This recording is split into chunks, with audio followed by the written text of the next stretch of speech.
दीर्घकाळ संगीताची मोठी सेवा केली। संगीत क्षेत्रामध्ये आपल्या अलौकिक शैलीच्या माध्यमातून त्यांनी फार मोठं त्यांचं एक योगदान आहे। अनेक गीत गायन त्यांनी केलेलं आहे। त्यांच्या पल्लेदार गायन शैलीच्या अनुषंगाने शब्द प्रधानगी जी आहे ती लोकांच्या समोर आली आणि आपलं एक वेगळं आगळं अस्तित्व हे आशा भोसलेजींनी स्थापन केलं।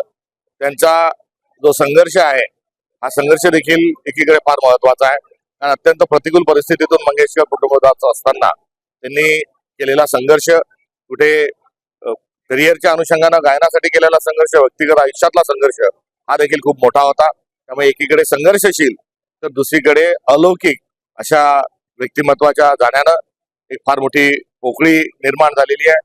मात्र यथार्थ आणि कृतार्थ संगीत क्षेत्राची सेवा करून त्यांनी निरोप घेतलेला आहे। माझी अशा व्यक्तिमत्वाला अत्यंत आदरपूर्वक ही श्रद्धांजली आणि भावांजली।